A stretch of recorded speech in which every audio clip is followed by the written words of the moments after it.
Bom, pessoal, nós acostumamos a encontrar ali a primeira parte, né? Nós estamos começando hoje, então, a segunda parte do livro, o segundo livro do livro. Lembrando que o Livro dos Espíritos são 4 livros reunidos, né? Então, na primeira parte, nós falamos de Deus, dos elementos gerais do universo. Lembrando que Deus construindo 2 elementos gerais, o princípio espiritual e o princípio material. Depois nós falamos sobre a criação e nós falamos sobre o princípio vital. Finalizando a primeira parte. E hoje nós entramos na segunda parte do livro. A primeira parte já nos deixou um pouco de cabelo em pé, né, nas reflexões, né? E creio eu que essa parte aqui também vai nos deixar. É talvez uma das partes mais importantes de compreensão do livro, não na questão de profundidade, né, de entendimento da base, do princípio, mas porque vai falar sobre nós. E não é à toa que é o maior livro dos 4 livros, né, dentro do Livro dos Espíritos, com 538 questões. Se a gente for lembrar a primeira edição do Livro dos Espíritos, 501 questões. Quer dizer, só essa segunda parte já seria maior do que a primeira versão ou a edição do Livro dos Espíritos. E aqui nós vamos encontrar, então, o que somos nós, quem somos, da onde nós viemos, para onde nós vamos, as consequências, né, realmente daquilo que nós fazemos enquanto encarnados aqui. E por isso que é importante a gente pensar, porque a gente geralmente olha para o livro do Evangelho, por exemplo, e vai achar que as morais estão tão bem desenhadas ali dentro. Mas se antes nós não compreendermos o que nós somos, o que nós estamos fazendo aqui, qual o objetivo, para onde nós vamos, dificilmente a gente compreende como praticar aquilo que o Evangelho coloca, né? Eu estou falando isso porque nós abordamos essa questão quando nós apresentamos o primeiro encontro nosso. Quando Kardec pergunta qual é o meio prático, né, mais eficaz que tem o homem de se melhorar nessa vida e evitar o arrastamento ou a atração ao mal. E aí um sábio da antiguidade vos diz: conheça-te a ti mesmo. E é nessa parte, da segunda parte que nós começamos hoje, que nós vamos nos conhecer. Então, para nós evoluirmos, é importante que a gente compreenda realmente o que nós somos como espírito. Às vezes nós estamos pensando aqui, o que nós somos aqui, eu, Leonardo, mas não, como espírito, tá? Então esse é o caminho que nós vamos seguir hoje. Se a gente pegar o livro, então, abrindo a segunda parte, nós vamos encontrar 11 capítulos, né, com 538 questões cada uma. E normalmente a gente apresenta os capítulos e inicia pelo capítulo que nós paramos. Mas eu achei mais interessante a gente voltar um pouquinho e recordar lá no começo o que a gente colocou como um cronograma dessa parte, da segunda parte do livro. Tá bom? Então vamos lá, vamos recordar o que nós falamos lá no começo. Ó. Quando a gente olha o Livro dos Espíritos, o Livro dos Espíritos vai trazer 2 partes. A primeira parte que vai trabalhar as relações do espírito com o mundo corporal e a segunda parte do livro, as consequências decorrentes do que nós vamos fazendo em relação ao espírito na experiência corporal. Nós estamos nessa primeira parte de cima. Fizemos das causas primárias e hoje nós vamos entrar do mundo dos espíritos, nós propriamente dito. E aí nós falamos que a primeira parte ela está mais fundamentada no livro A Gênese. Por isso que toda vez que surgia uma questão, a gente buscava a referência na Gênese. O Livro dos Espíritos é a coluna central e dessa coluna central vai saindo as suas explicações em outras obras. Nós estamos agora do mundo dos espíritos, aonde nós vamos trabalhar um olhar mais pelo Livro dos Médiuns.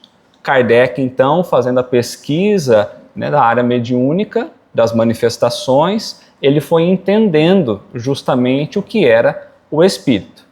E depois nós vamos ter das leis morais e das esperanças e consolações. As leis morais, o Evangelho, e da esperança e consolação, o céu e o inferno. Por que que aqui é muito importante? Não é à toa que está nessa ordem o Livro dos Espíritos. Então, para nós compreendermos realmente a terceira parte, que vai trabalhar sobre as questões morais, eu obrigatoriamente preciso compreender a maneira como eu, me relacionando no mundo material, vou buscar a vida futura. E aí, quando nós pensamos nas esperanças e consolações na vida futura, só será possível se eu bem desenvolver as questões morais. Então é um desencadear realmente do pensamento. Não tem como nós pularmos etapa. Por isso que a gente sempre diz, quando eu penso em aperfeiçoamento, em reforma íntima, né, que é uma palavra que se usa muito, não adianta a gente querer pular etapas. Só quando a gente vem para dentro do estudo é que a gente compreende que quando eu vou perdendo então a ignorância ou a falta de conhecimento de alguma coisa, é que eu me capacito para poder aprender e evoluir. Então essa segunda parte é de fundamental importância para entendermos a nós nesse processo evolutivo. Tá bom? Então, só lembrando que nós tínhamos colocado, então o Livro dos Espíritos, ele contempla esses outros 4 livros, né? A Gênese, o Livro dos Médiuns, o Evangelho e o Céu e o Inferno. E aí nós precisamos lembrar dessa posição aqui, que foi o primeiro dia que nós apresentamos. Quando a gente pensa em nós, quando a gente pensa nós como espíritos, muitas vezes nós estamos limitados apenas a pensar na vida material. E aí raramente a gente pensa, um dia nós morreremos, então eu vou estar pensando como um espírito desencarnado, fora do plano material. Isso é uma visão muito estreita do entendimento. A gente precisa ampliar um pouquinho mais para compreender o que nós estamos fazendo aqui. Desde a criação, quando nós aprendemos lá no primeiro livro, até olhar o desencadear disso. Então nós temos 6 situações possíveis que nós precisamos lembrar. A primeira situação que nós colocamos é eu saindo do mundo espiritual, eu ainda nem encarnei, eu já encarnei, estou reencarnando, eu estou saindo do mundo espiritual e eu vou nascer no mundo corporal. Eu estou nesse processo de saída para poder então nascer. Outra condição que nós temos é quando nós morremos, que nós estamos deixando o plano material e retornando ao plano espiritual. A outra situação é eu estando no plano espiritual, então já desencarnei, eu fiz a passagem, consegui desligar todos os cordões fluídicos e agora eu estou no plano espiritual. Outra condição é quando eu já reencarnei, eu estou no corpo material e agora eu estou vivendo as experiências materiais. Nasci quando bebê, como criança, mais ainda pelo instinto, como nós falamos no encontro anterior, e depois nós vamos desenvolvendo a fase da criança, o jovem, adulto, o idoso, e depois retorna novamente. Mas nós também temos no meio do caminho as comunicações, tanto de quem está num plano espiritual para quem está no plano material, quanto quem está aqui no plano material para quem está no plano espiritual. Eu estou trazendo isso porque a gente vai precisar aqui, eu vou trazer um texto inicial para a gente, porque nós vamos precisar aqui pensar se realmente as ideias nossas estão alinhadas com o que a doutrina espírita traz.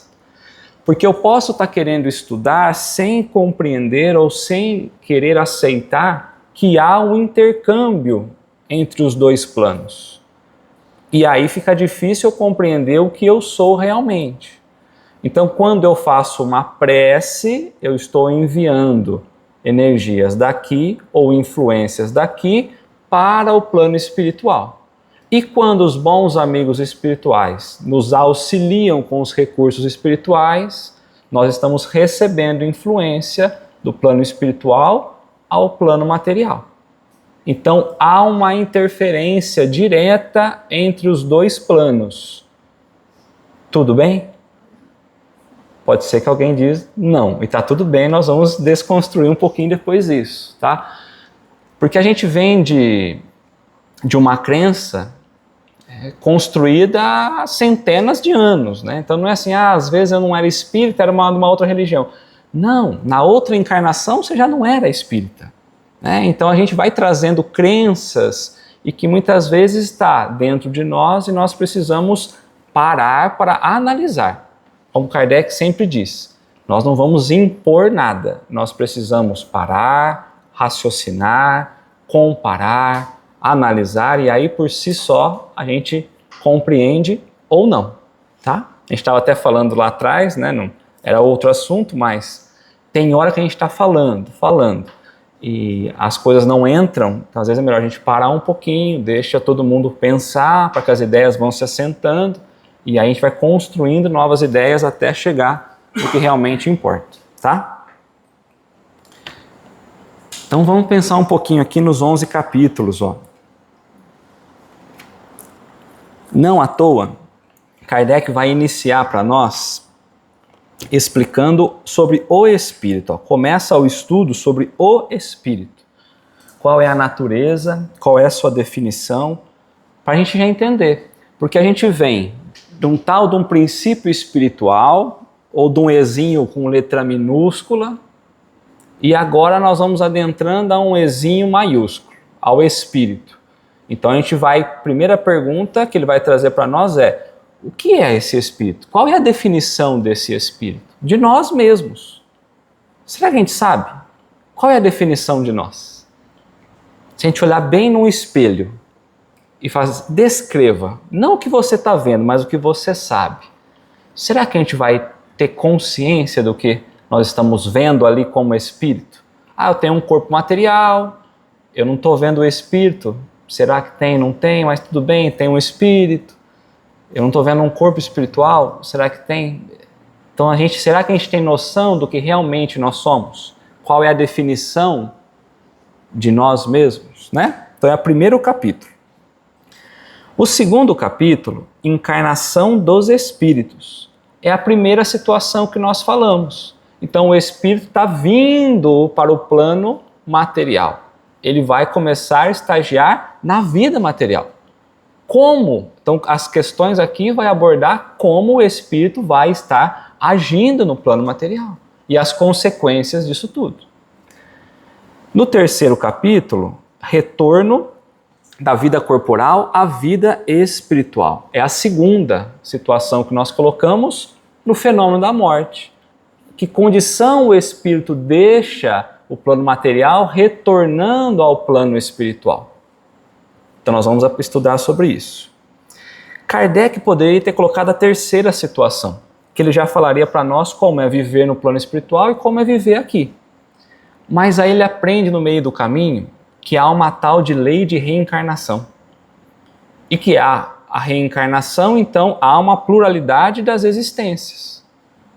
Como ele analisa, os espíritos vão dizendo a questão da reencarnação, ele fala, bom, precisamos trabalhar sobre essa lei. É uma lei natural, uma lei de Deus, reencarnação. Eu reencarno para poder me ajustar. E ele coloca no capítulo 5 um apoio da ciência e da filosofia quanto à questão da própria reencarnação. Não sendo uma exclusividade da doutrina espírita, mas a própria ciência e a filosofia já apoiando, então, as considerações da pluralidade das existências. Depois Kardec vai trazer no capítulo 6 a vida espírita, como é o plano espiritual. Ele vai descrever para nós como é o plano espiritual. Porque aqui é uma cópia mal feita de lá, então como acontece lá, como é lá, como nós estaremos lá, em que condição nos encontraremos lá. No capítulo 7, retorno à vida corporal. Como ele vai viver aqui então?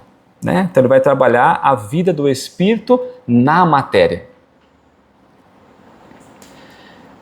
Aí, como ele compreendeu através das manifestações que era possível os espíritos então interagir de um plano ao outro, tanto daqui para lá com as evocações, como de lá para cá com as comunicações, Kardec define na questão 8, no capítulo 8 e no capítulo 9, essas interações.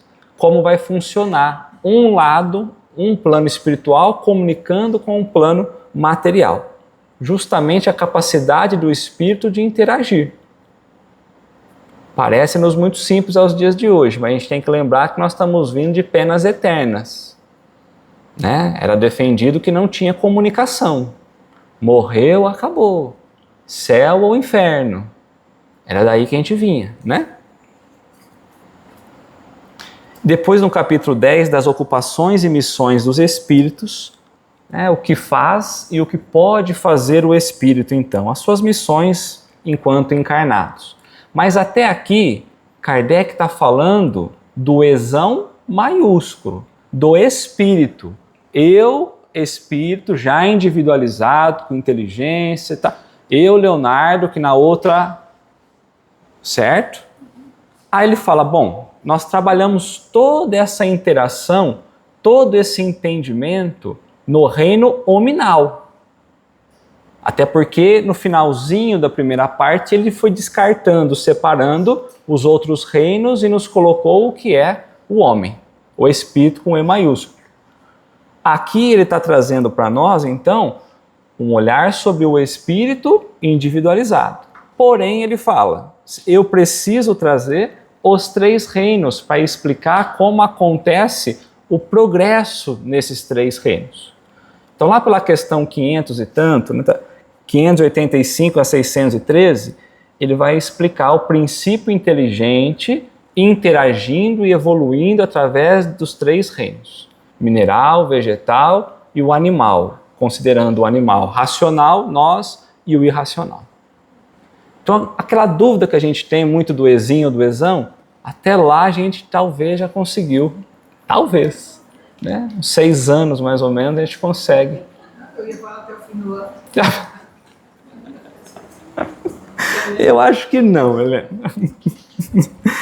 Tá, então a gente percebe nessa estrutura que Kardec apresenta para nós, um verdadeiro tratado quanto ao espírito. Então nunca na história da humanidade houve um estudo tão profundo sobre o espírito. Por isso que a gente fala assim, a psicologia espírita ela está justamente fundamentada nessa parte do livro das experimentações, que é o estudo da própria alma. Se a gente pegar, né, a psicologia, o psique e o logos, o estudo da alma. Então aqui a maior psicologia do espírito já feita, o estudo já feito, nós encontramos nessa parte. Porque não se limita a uma ideia materialista. Eu tenho um problema e eu preciso me ajustar a essa vida presente. Eu preciso me ajustar apenas com um familiar que eu não consigo lidar. Então muitas vezes eu evito, eu fujo de um problema, a gente vai passando por cima, aqui não. Aqui a gente vai aprendendo que a coisa continua. Então é aí que é o estudo verdadeiro da alma, porque a gente vai maquiando, né, esses estudos temporários e a gente esquece desse olhar muito mais à frente. Tá? Então aqui a gente encontra essa psicologia espírita bem implantada. Tá bom? Tudo bem? Então, capítulo 1 dos Espíritos. Qual é o objeto de estudo desse capítulo? Os Espíritos. Com E maiúsculo. Nós mesmos, né? Então, nós somos o centro desse estudo, tá? Então, a gente precisa pensar sempre nas questões aqui, nós nos colocando nesse papel. Sempre, tá? Qual é a essência nossa? Agora a gente vai olhar muito para isso. Nesse primeiro capítulo, então, Kardec traz origens e naturezas dos espíritos, mundo normal primitivo, forma e ubiquidade dos espíritos, perispírito, diferentes ordens de espíritos, a escala espírita, progressão dos espíritos e anjos e demônios. Nós estamos trazendo isso porque vai surgir, quando a gente vai trabalhar a primeira parte sobre o perispírito. Aí vamos falar, pessoal, aguenta um pouquinho, daqui a pouco a gente chega. Né? A gente te explica por cima, mas depois a gente chega. Nós vamos falar sobre diferentes níveis de desenvolvimento moral. Aí quando a gente chega na escala espírita, nós vamos trabalhar isso, a ordem dos espíritos. Então, devagarzinho a gente vai construindo, tá bom?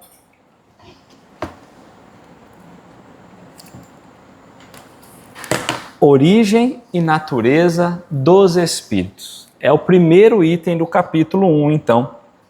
A gente precisa lembrar de novo, a gente estava vindo na questão 71, a questão 75, onde Kardec vai trazer a inteligência, o instinto. E ele diz que nós, homens, somos o princípio espiritual mais elaborado, com uma condição de inteligência, de raciocínio, de pensamento, de condição de Deus, de saber da nossa existência, de planejar o futuro, com condição de raciocinar. Então lembra que ele dividiu para nós e chegou aqui, né? Então, origem e natureza dos espíritos. Compreender qual é a essência do espírito, tá? Tudo bem? De verdade? Tá. Realmente existe espírito? Por que sim? Estudando o livro dos espíritos? Ué, mas... se eu escrever o livro da borracha e falar, tudo certo.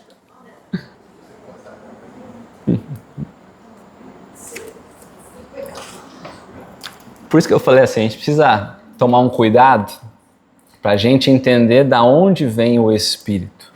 Porque a gente pode estar ainda imaginando um espírito que alguém nos contou, pode ser um espírito que a gente está acostumado a ver em filme, pode ser um espírito que, né, que só serve para fazer coisa ruim, né, assombrar o outro. Então, há espíritos. Lá no livro dos médiuns, Kardec traz para nós um item chamado há espíritos, que é uma pergunta. Então a gente tem que se fazer essa pergunta. Então eu trouxe, é um texto até longo. Então hoje a gente vai entrar, se tudo der certo, em 2 questõezinhas só.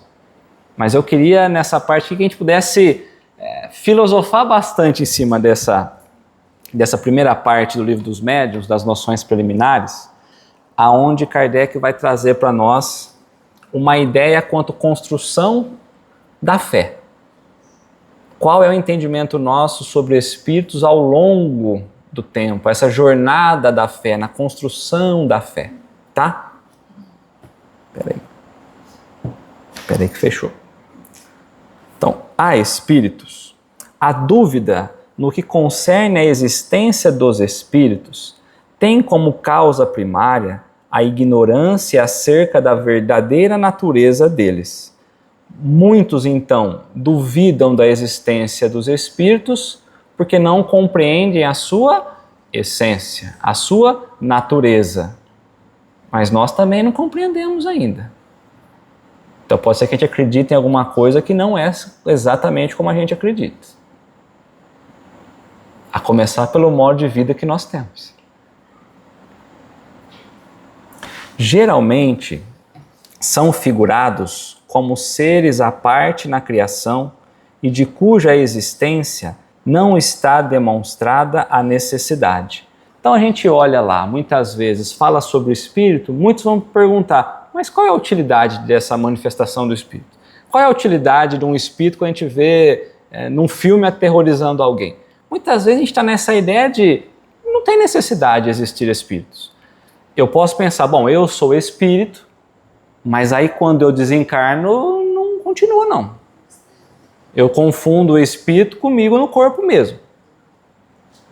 Pode ser que alguém está perguntando, será que realmente o espírito continua, o corpo fica? Porque são condições diferentes agora. Há espírito? Sim, há espírito, somos espíritos, tá. Mas o espírito segue? O espírito é imortal realmente? Ele continua a jornada dele? Ou é tudo papagaiado? Existem relatos convincentes. Existem relatos convincentes. Mas Kardec vai convidar, perfeito, mas Kardec vai convidar a gente a analisar pela razão. Ele vai trazer ideias para nós no dia a dia aqui e ele vai, no final, querer que a gente conclua se a gente acha que há ou não. Ou morreu, acabou, tá? Muitas pessoas, mais ou menos, como as que só conhecem a história pelos romances, apenas o conhecem através dos contos fantásticos com que foram acalentados em crianças.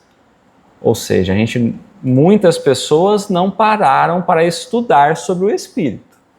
Só traz relato ou conhecimento daquilo que quando criança ouviu falar. Como uma criança tem medo de espírito? Porque alguém falou sobre o espírito. E qual é o ensinamento que foi falado? Tem criança que tem medo, tem criança que não tem.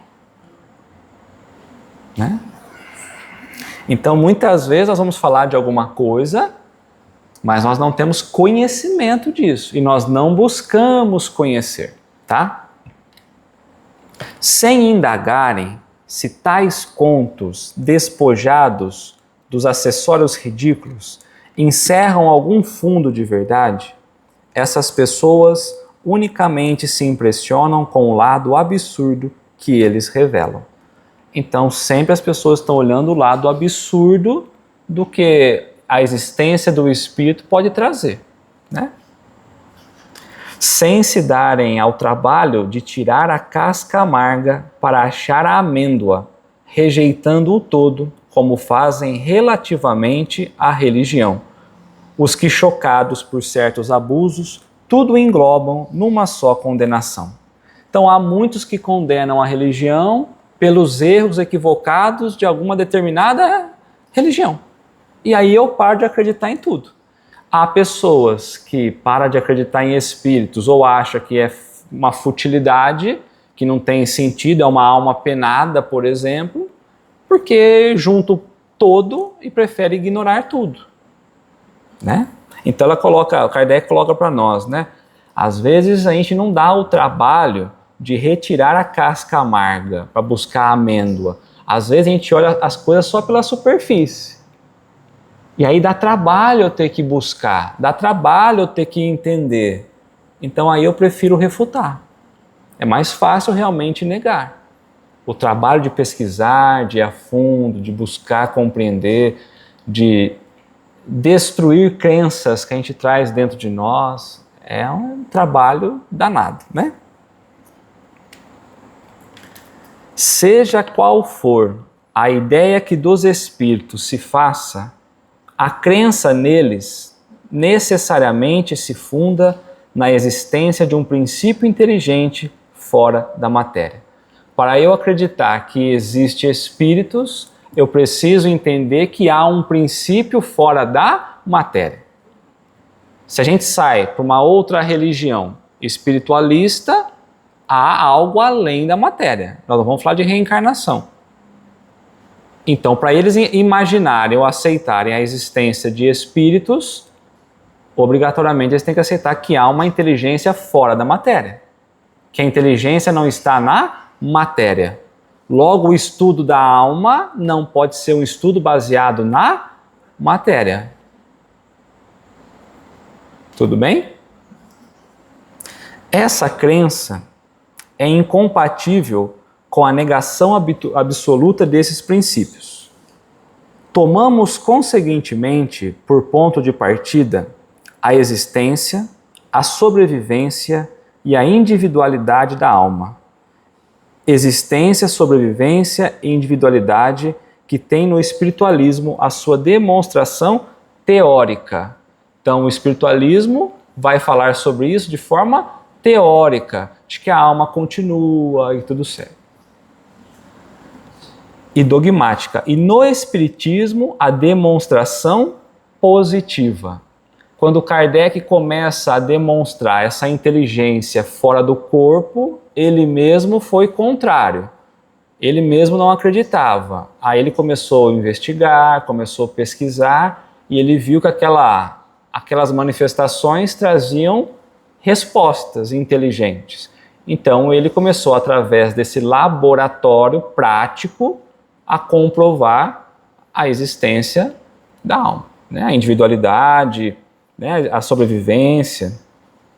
Abstraímos por um momento das manifestações propriamente ditas e, raciocinando por indução, ou seja, por razão e lógica, vejamos a que consequência chegaremos. Então ele fala, olha, eu vou começar a trazer algumas coisas aqui e esquece as reuniões mediúnicas, esquece os relatos da ciência espírita. Eu quero que vocês analisem apenas pela razão e pela lógica. Porque muitos estão dizendo que morreu, a alma vai para os locais e lá ficam para sempre. Outras teorias estão dizendo que a partir do momento que morre, acaba. Outros dizem que volta para o todo, né? Então, você, olha, eu vou trazer alguma visão para vocês, aqui, alguns relatos da ciência já comprovada, e vocês chegarão à conclusão se há espíritos ou não.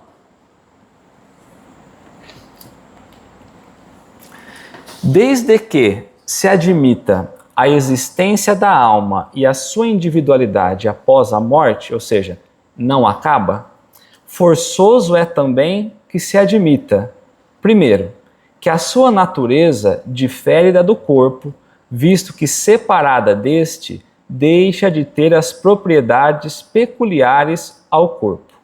Princípio espiritual é diferente do princípio material. Então, a primeira que ele traz, olha, a gente tem que então, aceitando que existe, que há uma diferença, que o corpo fica e o espírito continua. É o primeiro passo. A natureza difere. O espírito não está no corpo. Porque senão, quando o corpo morrer o corpo, vai se decompor, o espírito ou a alma que é do corpo também vai se decompor. É isso que a gente pensa? Não. As almas continuam para algum destino. A maioria pensa nisso. Então, se ela parte para algum destino, essa alma ou essa inteligência não está no corpo físico. Então, há algo além do corpo físico. O corpo físico é só passagem. Segundo, que goza da consciência de si mesmo, pois que é passível de alegria ou de sofrimento, sem o que seria um ser inerte, caso em que possuí-la de nada nos valeria. Então, olha, se eu tenho consciência de mim mesmo, e eu sei que o destino da alma, desse princípio inteligente, dessa inteligência, ou vai viver uma alegria ou uma tristeza, ele tem consciência dele mesmo. Então ele continua com a sua individualidade. Certo? Vamos trazer aqui. Se eu vou para o céu viver as felicidades eternas, ou se eu vou para o inferno viver o caos eterno, as penas eternas, eu tenho então consciência de mim mesmo. Então tá bom. Admitido isso, tem-se que admitir que essa alma vai para alguma parte. Então, se ela não se destrói com o corpo, ela vai para alguma parte. Que vem a ser feito dela e para onde ela vai?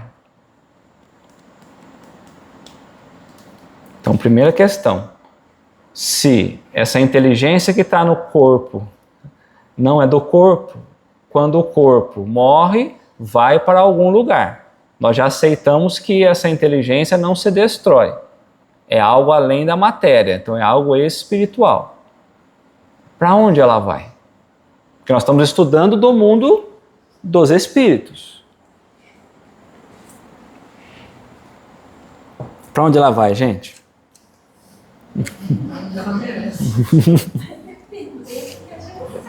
Boa, Helena. Segundo a crença vulgar, vai para o céu ou vai para o inferno. Mas aonde fica o céu e aonde fica o inferno? Dizia-se outrora que o céu era em cima e o inferno era embaixo.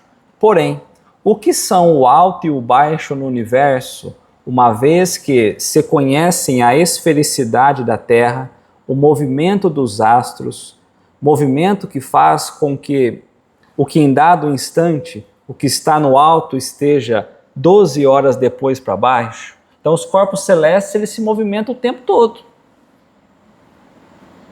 A Terra está girando. Nós já falamos sobre isso, mas onde está o céu e o inferno? Em cima ou embaixo? Depende da hora, né? Quem morre de manhã está em cima. Quem morre à tarde está embaixo.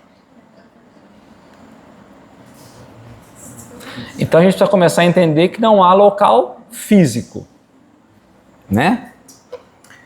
E o infinito do espaço, através do qual o olhar penetra, indo a distâncias consideráveis. Então a gente olha para a vastidão do universo e a gente não sabe mais aonde é o fim, do tamanho, nós falamos sobre isso já, mas do tamanho do universo. Então onde está o fim do universo para eu decretar que ali é o céu ou o inferno? Até hoje a gente não conseguiu achar. Então não tem como a gente provar. Não tem um local físico, né? Verdade é que por lugares inferiores também se designam as profundezas da Terra. Mas que vêm a ser essas profundezas desde que a geologia as esquadrilhou? Que fica sendo igualmente as esferas concêntricas chamadas céu de fogo, céu das estrelas, desde que se verificou que a Terra não é o centro do mundo, que mesmo o nosso Sol não é único, que milhões de sóis brilham no espaço, constituindo cada um o centro de um turbilhão planetário? Então o que Kardec está trazendo para nós é mais uma vez que a gente pense aonde nós vamos depois que nós deixarmos o corpo físico. Ele coloca para nós, o inferno é nas profundezas, mas quão profundo? Porque há sondas perfurando os solos e até hoje não encontrou. Você quer achar um lugar material para algo diferente? Então, mas até então os destinos são esses. A gente não sabe até então que a alma ela não é material, o destino dela. Porque a gente não sabe ainda que ela vai reencarnar. E nem que ela não começou no plano material. Porque quando a gente fala de espírito, o espírito, é o que o Marcelo está falando, mas o espírito, ele não começa na primeira encarnação dele. Ele é espírito, depois ele tem a primeira encarnação. Certo? Então ele falou do Sol também, uma vez que a gente achava que a Terra era o centro do universo e que os céus eram as camadas concêntricas em torno dele. E que aí as viagens espaciais já nos deixaram também essa tese da ciência. A ciência vem e destrói essa construção da fé, né? Do entendimento do destino da nossa alma, do destino do espírito, né? A que ficou reduzida a importância da Terra? Antes a Terra era o centro do universo, aí começa lá com Copérnico, com Galileu Galilei, a olhar mais distante e começa a ver que há coisas muito maiores do que a Terra, né? A Terra ficou reduzida, a que ficou reduzida a importância da Terra mergulhada nessa imensidão? A gente pega o universo, o que é a Terra, né? Perto do universo, diversos planetas, diversas galáxias, enfim, nada, né? Porque injustificável privilégio, este quase imperceptível grão de areia, que não avulta pelo seu volume, nem pela sua posição, nem pelo papel que lhe cabe desempenhar, seria o único planeta povoado de seres racionais? Então a gente olha a Terra com toda a limitação da Terra, comparada a outros planetas muito mais desenvolvidos, com condições muito melhores do que a Terra, e aí a gente tem que perguntar, será que há vidas em outro planeta? Essa é a pergunta. Só tem vida na Terra, todo o resto foi criado para enfeite. Então vamos lá. A razão se recusa a admitir semelhante nulidade do infinito, e tudo nos diz que os diferentes mundos são habitados. Se nos outros mundos eles também são habitados, nós temos que aceitar então que eles são povoados de alguma coisa, de espíritos, de homens do outro planeta lá, os ETs, né? Pode ser. Ora, se são povoados, também fornecem seus contingentes para o mundo das almas, ou seja, também existem almas nesse mundo. Porém, ainda uma vez que terá sido feito dessas almas, depois que a astrologia e a geologia destruíram as moradas que lhes se destinavam, e, sobretudo, depois que a teoria tão racional da pluralidade dos mundos a multiplicou no infinito. Então, aonde foram as almas das pessoas que morreram? Nós olhamos, imaginamos que esses outros planetas são habitáveis. Então agora, quando eu penso em que alguém desencarnou, que não há mais céu e inferno, qual seria a lógica de eu pensar que a alma daquela pessoa que morreu, ela foi para onde? Para esses outros locais. Não mais para locais físicos como o céu e o inferno, que nós nem encontramos, mas outros planetas nós já encontramos.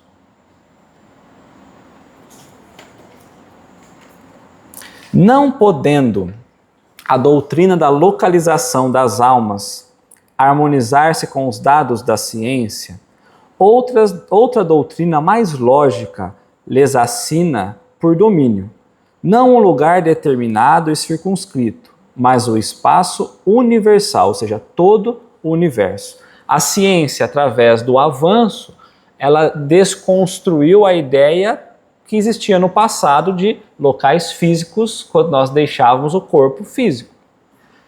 Tá? Então há essa doutrina que ele coloca agora que vai falar de todo o universo. Formam elas um mundo invisível em o qual vivemos imersos e que nos cerca e acotovela incessantemente. Então a gente tem que tomar um cuidado, porque quando a gente fala de plano espiritual, nós estamos falando de um mundo espiritual ou um mundo espiritual. Então o local das almas não são mais lá, é aqui, porque é por condição vibratória, moral dos espíritos, por sintonia. E esses planos, como diz Kardec no texto, e a gente precisa pensar, se estão todas as almas aqui, elas estão se acotovelando, nós estamos cheios de espíritos aqui, numa interação constante entre o plano espiritual e o plano material. Será que eu compreendo essa interação?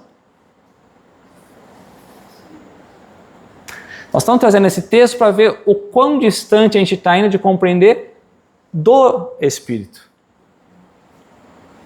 Porque a gente fala, quando eu desencarnar, eu vou para lá, eu vou para nosso lar, eu vou para o umbral, né? E a gente fica pensando aquela, né?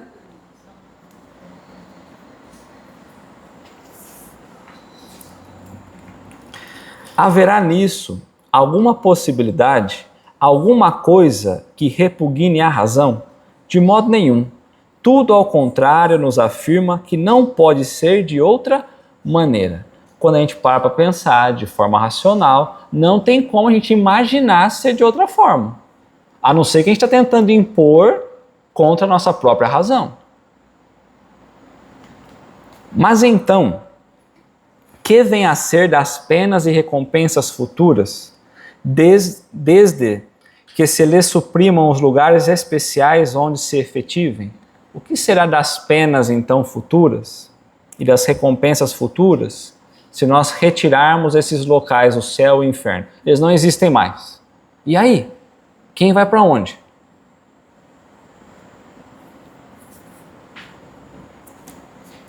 Notai que a incredulidade com relação a tais penas e recompensas provam geralmente de serem umas e outras apresentadas em condições inadmissíveis, ou seja, não é possível, a gente olha, é impossível de existir nessa condição, um local físico de condenação ou de gozo eterno para as almas. Dizei, em vez disso, que as almas tiram de si mesma a sua felicidade ou a sua desgraça, de nós mesmos. Como tirar de nós mesmos o céu ou o inferno? A alegria ou as tristezas? De nós mesmos, da nossa consciência. Consciência de ter feito as coisas que deveríamos, coisas aquelas que estão lá no terceiro livro das leis morais, mas se eu não entender antes, como eu vou poder estar compreendendo a obrigatoriedade da lei divina? Então a felicidade ou a tristeza nós encontramos em nós mesmos, não em locais físicos.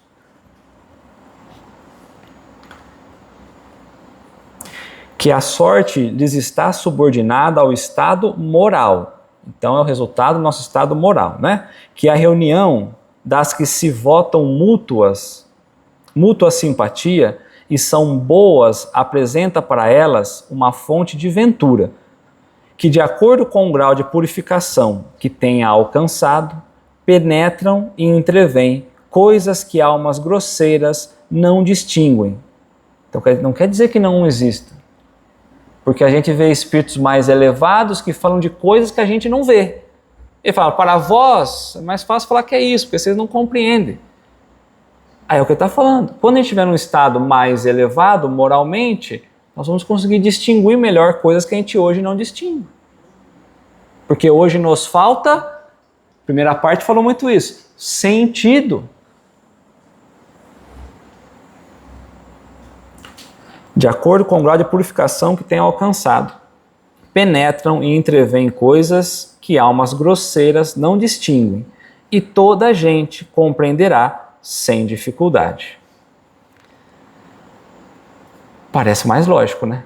Quanto mais a gente vai evoluindo, mais vai tendo percepção e entendimento das coisas, sabendo o porquê. Dizei mais que as almas não atingem o grau supremo senão pelo esforço que façam por se melhorarem e depois de uma série de provas adequadas à sua purificação. Então ele vai colocar, para a gente alcançar esse grau supremo, para eu alcançar esse estado de felicidade, para eu chegar na condição do céu na minha consciência, eu preciso de esforço pessoal. Depende só de mim. Não tem outro meio. E depois nós vamos passar por uma série de provas para nos testar se realmente a gente aprendeu a lição, para aí para a gente poder passar de ano, né?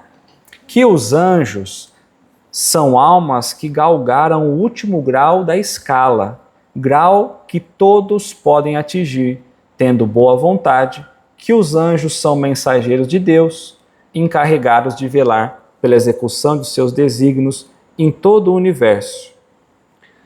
Então, anjos são seres criados à parte da criação dos homens, ou os anjos são espíritos como nós, que através de processo evolutivo chegou, galgou, alcançou esses estágios? Porque se eu olho os anjos como uma construção além do homem, então Deus não foi justo, porque criou criaturas mais perfeitas do que nós. Se eu pensar numa única existência material, aí fica pior ainda. Até porque Deus criou os anjos e era para ser perfeito, tem uns que não foi. Então a figura do anjo, a doutrina espírita bem explica, mas não dentro do olhar de um ser muito distinto da criação. Como alguém, algum espírito que já chegou à condição angelical, um espírito superior, que agora ele está seguindo diretamente os pensamentos e as ordens de Deus. E por estar num nível de desenvolvimento superior, puro, ele se encontra feliz. Por isso, bem-aventurados, felizes, das bem-aventuranças que o próprio Cristo nos trouxe. Talvez a bem-aventurança seja, né, os estágios necessários para a gente chegar a essa condição, né? E os anjos, então, encarregados de velar pela execução dos seus desígnios em todo o universo, que se sentem ditosos, felizes, com o desempenho dessas missões grandiosas, e lhes tereis dado a felicidade um fim, ou seja, uma definição, uma utilidade, mais útil e mais atraente do que fazendo consistir numa contemplação perpétua, que não passaria de perpétua inutilidade. Então a gente pensa, depois que a gente desencarnar, o espírito indo para uma condição feliz e ficar lá até quando? Porque a gente pode pensar assim, tá bom, eu não quero ir para um lugar ruim, eu nem vou pensar no juízo final, mas eu quero ir para um lugar bom. Para ficar quanto tempo lá?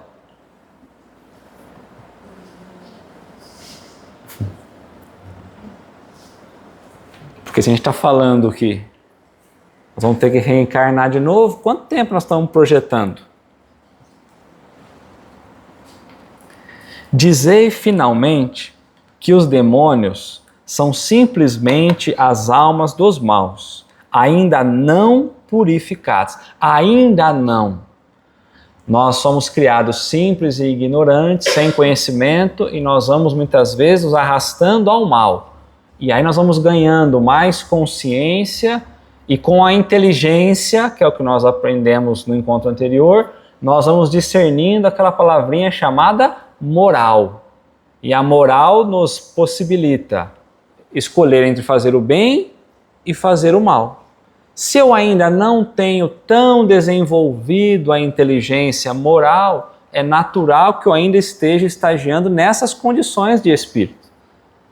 Então não é que existe espíritos criados eternamente para o mal, porque senão Deus também teria sido injusto. Então o espírito, quando a gente vai falar dos demônios, na verdade são espíritos que ainda não evoluíram, estão no caminho, na jornada, como nós. Entre nós e Jesus, talvez Jesus olhe para a gente e fale, mas são os demônios. Né? Não, no sentido de mal, né? Não, Jesus não diria isso.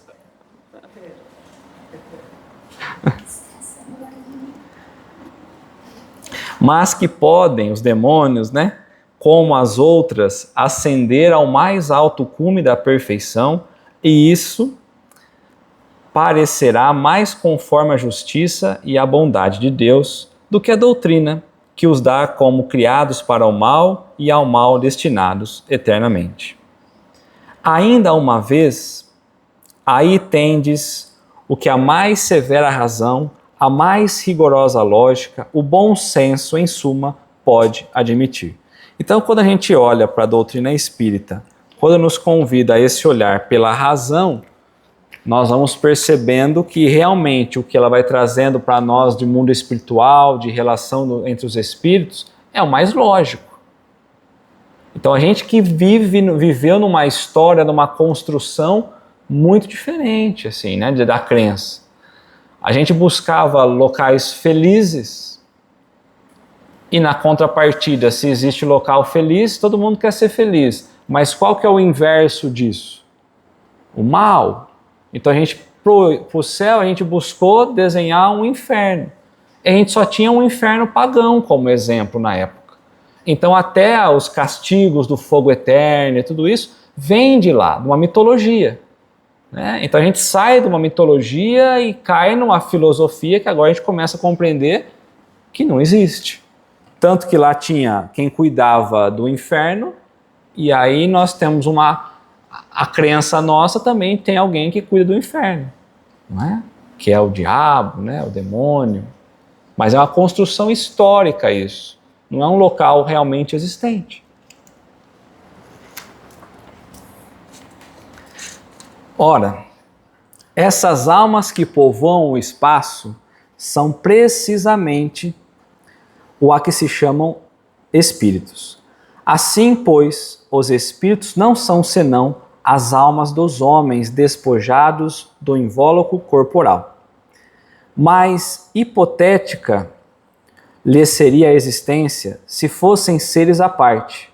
Se, porém, se admitir que há almas, necessariamente também se admita que os espíritos são simplesmente as almas. Se, porém, se admitir que há almas, necessário também se admita que os espíritos são simplesmente as almas e nada mais. Então, se a gente diz que a alma continua, antes ela ia para um local físico, agora já esse local físico sumiu, mas a alma existe. Porque antes ela ia para algum lugar, só não descobriu um local físico. Então essas almas que outras crenças também acreditam, são os espíritos. É só a gente mudar a denominação. Tá tudo certo. Então tem locais que acreditam em almas. Tá tudo bem o nome. São espíritos. Tá? Se admite que as almas estão por toda parte, ter-se-á que admitir do mesmo modo que os espíritos estão por toda parte. Possível, portanto, não fora, ou seja, não é negar a existência dos espíritos sem negar a existência das almas. Se dizem então que não há espírito, nós temos que dizer que não há alma depois da morte. Se há alma depois da morte, há espírito depois da morte. Há espíritos? Sim. Está acabando o texto.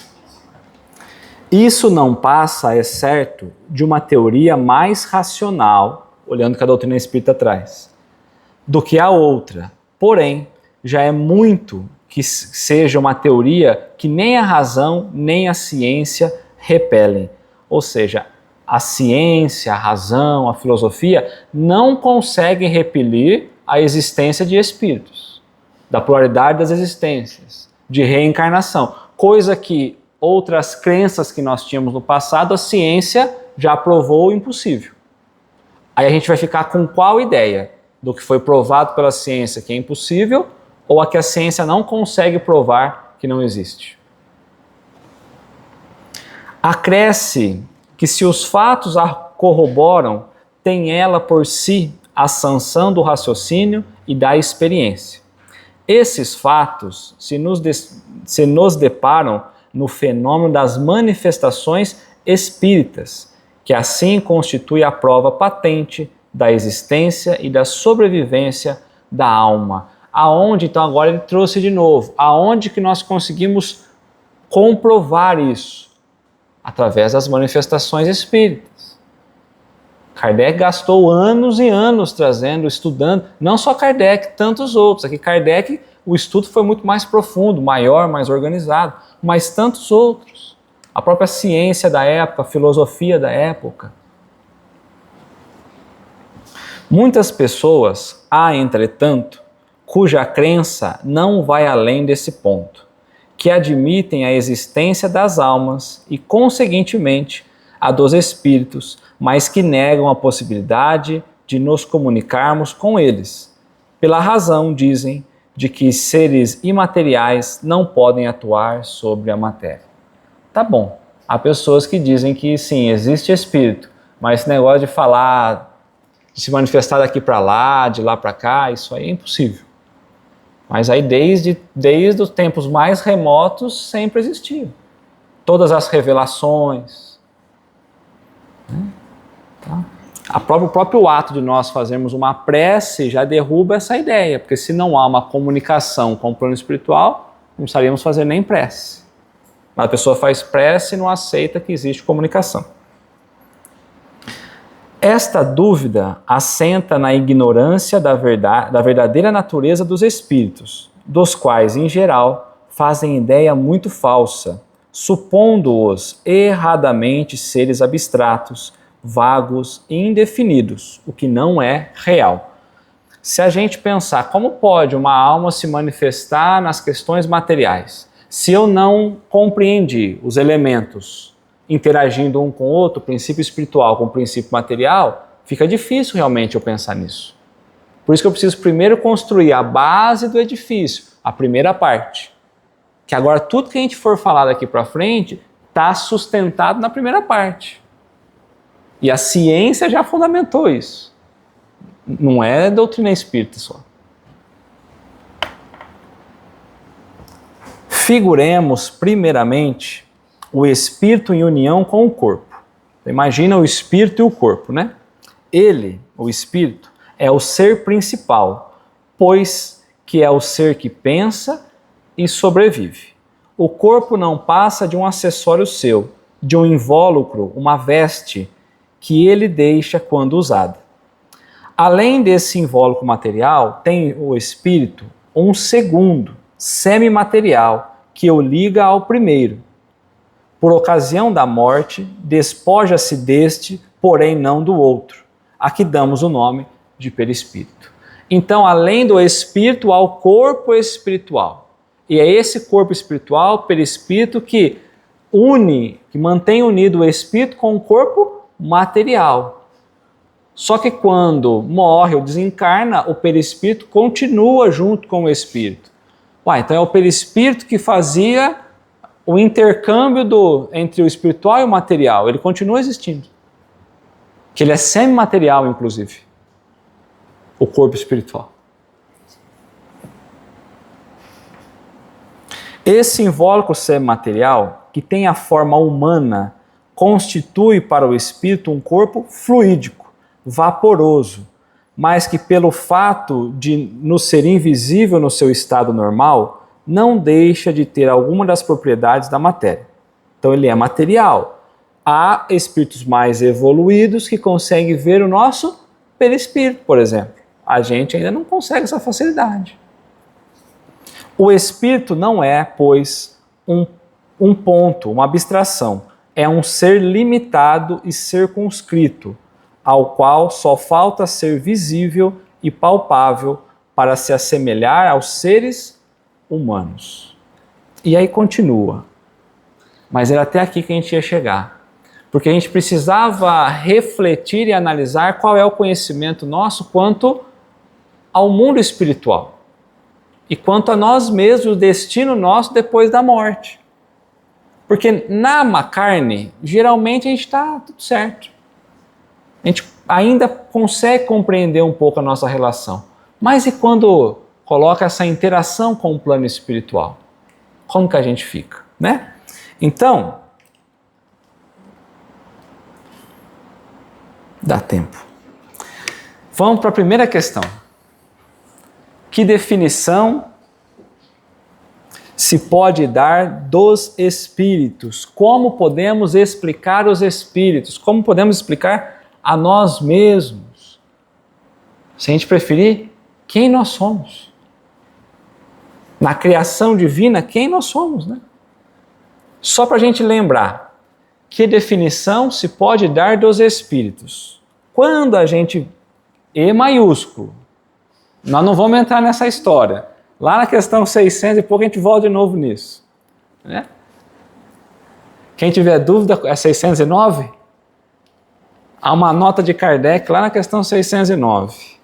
Mas 613, lá na metapsicose. Então, que definição se pode dar dos espíritos, de nós? Vamos voltar na questão 23, porque ele fez a mesma pergunta. Ó. Que é o espírito? Mas com E minúsculo. Então, Kardec não está repetindo. E aí, quando perguntou o que é o espírito, o princípio inteligente do universo. Princípio inteligente do universo, questão 23. Tá. Então vamos voltar para a questão lá. Ó. Que definição se pode dar dos espíritos? Pode dizer-se que os espíritos são os seres inteligentes da criação.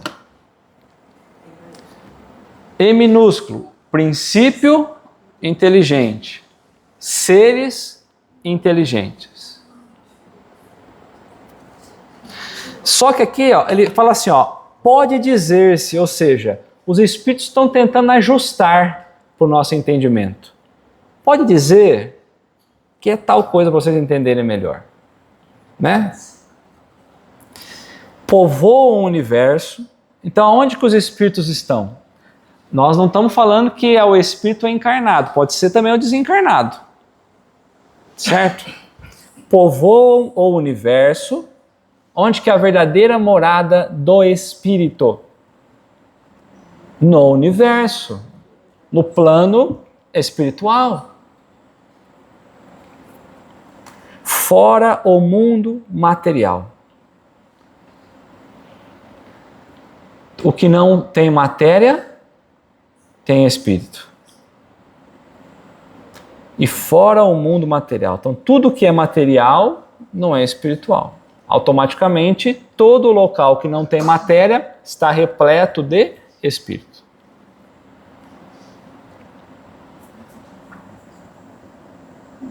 O que mais que a gente pode extrair daí, gente?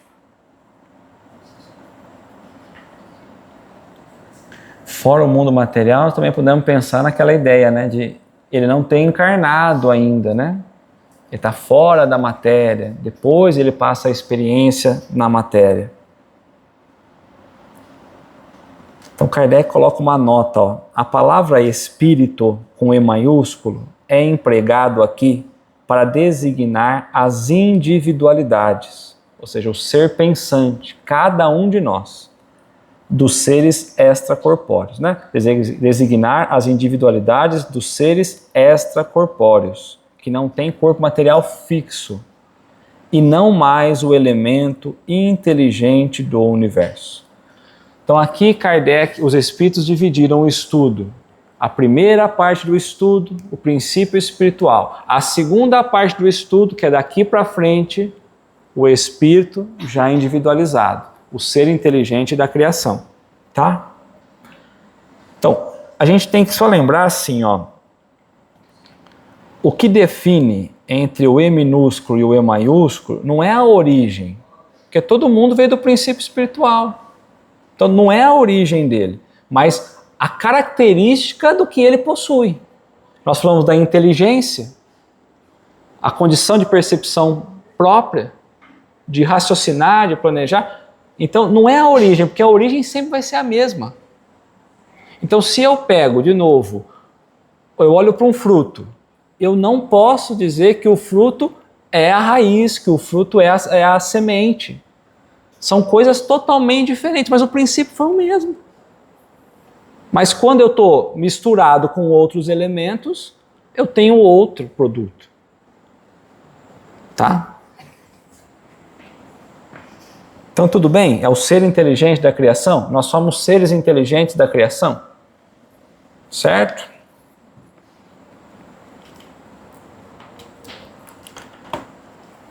Aí Kardec judiou dos espíritos, né? Na questão 77, os espíritos são seres distintos da divindade, ou ele poderia estar dizendo assim, ó, nós somos distintos de Deus, ou não somos distintos de Deus, né?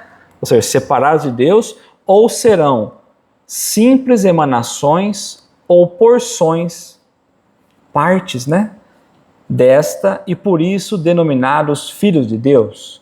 Então Kardec vai retornar aqui à ideia do panteísmo. Ele está perguntando, nós somos a parte, nós somos distintos, ou nós somos parte de Deus? E aí?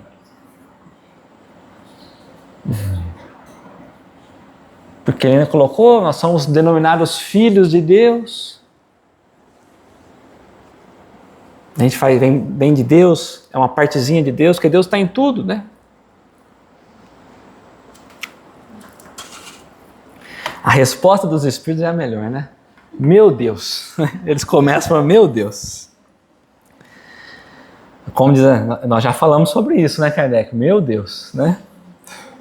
Mas Kardec perguntava justamente para confirmar, primeiro para saber se os espíritos que estavam dando a informação trazia o seu teor de responsabilidade, porque se ele falasse, não, nós somos parte, ele já tinha a informação que não era, então ele trazia a confirmação, né?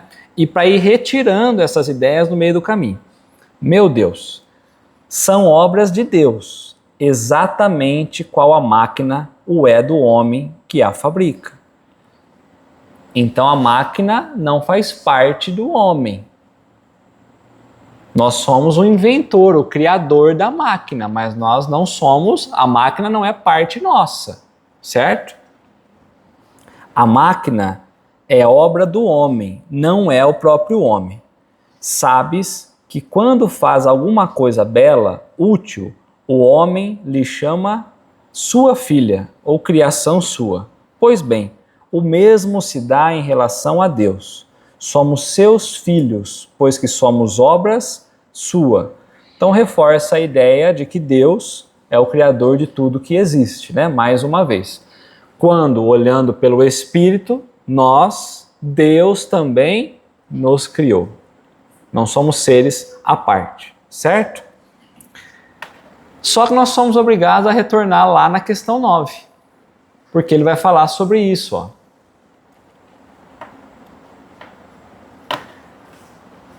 Em que é que na causa primária, ou seja, a inteligência primeira, a causa primária, se revela uma inteligência suprema e superior a todas as inteligências? Né? Onde a gente acha a evidência, então, dessa causa primeira, dessa inteligência primeira? Que nós não somos parte de Deus, mas que há uma inteligência acima. Tendes um provérbio que diz, pela obra se reconhece o autor. Pois bem, vede a obra e procurai o autor. Então ele vai pedir para a gente, lembra? Já falamos sobre essa parte. Olha para a natureza, olha para nós, vê o tamanho da grandiosidade, né, dessa engenhosidade toda. Não tem como ser o homem a ter inventado isso, né? O orgulho é que gera incredulidade. O homem orgulhoso nada admite acima de si. Por isso é que ele se denomina a si mesmo de espírito forte, pobre ser que um sopro de Deus pode abater. E aí Kardec vai comentar, ó, do ponto do poder de uma inteligência se julga pelas suas obras. Não podendo nenhum ser humano criar o que a natureza produz, a causa primária é conseguintemente uma inteligência superior à humanidade. Se há algo que a humanidade não consegue construir, tem algo maior que constrói, uma inteligência maior, uma causa anterior. Quaisquer que sejam os prodígios que a inteligência humana tenha operado, ela própria tem uma causa. E quanto maior for o que opere, tanto maior há de ser a causa primária. Aquela inteligência superior é que é a causa primária de todas as coisas, seja qual for o nome que dê. Nós já trouxemos essa questão diversas vezes. Sempre há uma causa acima, uma inteligência acima. Então, se amanhã a gente consegue fazer alguma coisa que não conseguia, mas há algo acima possibilitando tudo isso. Olha a obra do todo e nós vamos identificar aí. Ou seja, nós não somos a obra, somos criatura, nós não somos o Criador, nós somos a criatura, né? Tá bom? E aí, como ele falou do panteísmo, nessa questão 15, nós vamos trabalhar um pouquinho também esse olhar, ó. Que se deve pensar da opinião segundo a qual todos os corpos da natureza, todos os seres, todos os globos do universo seriam parte da divindade e constituiriam em conjunto a própria divindade, ou por outra, que se deve pensar da doutrina panteísta? Então ele vai falar que a doutrina panteísta que é tudo Deus, nós somos uma partezinha de Deus. Mas aí, se eu aceitar isso como verdade, todos os erros que eu faço, Deus também faz. E se eu sou parte de Deus, por que eu preciso querer fazer o bem? Se eu sou Deus, então é uma doutrina materialista, né? Se a gente for parar para analisar, é contrário ao entendimento da doutrina espírita, espiritualista. Se eu penso ser uma parte de Deus, então, quando a gente pensa no todo, como será Deus? Imperfeito, né? E se eu não tenho condições de realizar algumas coisas, Deus também não teria. Não podendo fazer-se Deus, os Espíritos vão dizer, né? O homem quer ao menos ser uma parte de Deus. Então nós queremos misturar sempre Deus com as questões materiais, né? Essa é a realidade. Mais uma vez, né? E finalizando, eu trouxe a questão 16, para a gente analisar também, ó. Pretendem os que professam, ou seja, não Kardec, os que professam essa doutrina, panteísmo, achar nela a demonstração de alguns dos atributos de Deus. Sendo infinitos os mundos, Deus é, por isso mesmo, infinito. Então, se os mundos são infinitos, então é por isso que Deus é infinito, não o contrário. O universo é infinito porque Deus é infinito. Não, eles querem colocar o contrário, né? Não havendo o vazio ou nada em parte alguma, Deus está por toda parte. Estando Deus em toda parte, pois que tudo é parte integrante de Deus, Ele dá a todos o fenômeno da natureza uma razão de ser inteligente. Então ele está sempre invertendo o papel, né? Então Deus só é essa grande inteligência porque os fenômenos da natureza também são inteligentes. Então sempre trazendo para o olhar material. Aí os Espíritos vão trazer para Kardec a razão, que se pode opor a este raciocínio. Então o que a gente pode dizer contrário a isso? Por que isso não é verdade? E os Espíritos vão dizer para Kardec, raciocine, né? A razão reflete maduramente e não vos será difícil reconhecer-lhe o absurdo. Ou seja, raciocina, pensa, analisa, amadurece, gaste tempo analisando as coisas, não responde por impulso. E aí a gente vai ver que essa teoria ela é impossível de ser verdadeira, né?